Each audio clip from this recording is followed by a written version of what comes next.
Ok, chânថ្ងៃនេះជួបលោកគ្រូបន្តទៀតតកតងទៅនឹងប្រមាណវិធីលើជំនាត់ណាចឹង4.1និយាយពីប្រមាណវិធីបូកនិងប្រមាណវិធីដកនៃជំនាត់ចឹងគ្រូលើកឧទាហរណ៍ចំនួន4ចឹងការយើងកណនាទី1គឺផលបូក735និង196សំណួរខផលបូកនៃ180 302និង96សំណួរ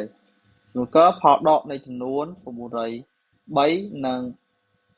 347និងផលដកនៃ8023និងដកនឹង4571អូខេតោះអញ្ចឹងឥឡូវយើងចូលទៅលំហាត់ទី1យើងគឺអាចកណនាផលបូកណាអញ្ចឹងផលបូកយើងដាក់ធម្មតាណាផលបូកនៃ735គេធ្វើមកទីបូកអាចទៅតម្រៀបលេខតាមខ្ទង់អញ្ចឹង6វិញនៅខ្ទង់រាយអញ្ចឹងដាក់ចំខ្ទង់រាយ9នៅខ្ទង់10ហើយលេខ1នៅខ្ទង់100ជាងធ្វើប្រហែលទីបូកធម្មតាទេពេលបូកខ្ទង់រាយចំខ្ទង់រាយខ្ទង់10ចំខ្ទង់10មកតែបូកចូលគ្នាមក5បូកនឹង6ឃើញ11អញ្ចឹងសេលេខ1ត្រាទុក1អញ្ចឹង3បូក1 4 4បូកនឹង9 13ត្រាទុក1ទៀតអញ្ចឹងឃើញបាន8 7បូក1 8 8បូក1 9 9អូខេ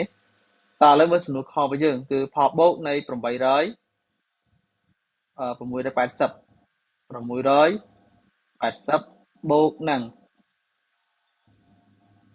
302 ហើយនឹង96ពេលយើងបូកគឺយើងបូក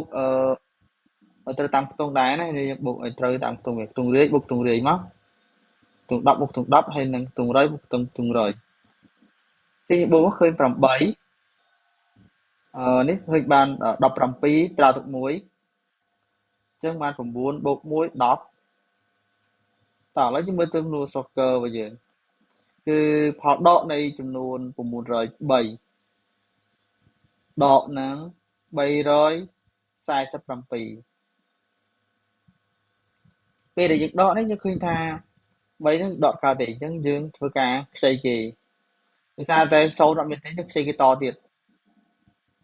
ណាយើងខ្ចីគេតអញ្ចឹងឡើង10 13អញ្ចឹង13ដកនឹង7គឺសល់6 9ដកនឹង4សល់5 8ដក3សល់5អូខេចាំមើលសំណួរខគឺ8023ដកនឹង4571អញ្ចឹងពេលយើងដកនេះយើងធ្វើបានទីដកមកគឺបាន3ដក2សល់3ដក1សល់2ដកកើតទៀតយើងខ្ចីគេយើងខ្ចីគេតទៀតសល់7សល់9នេះlà 12 12ដកនឹង7សល់5 9ដក5សល់4 7ដកនឹង4សល់3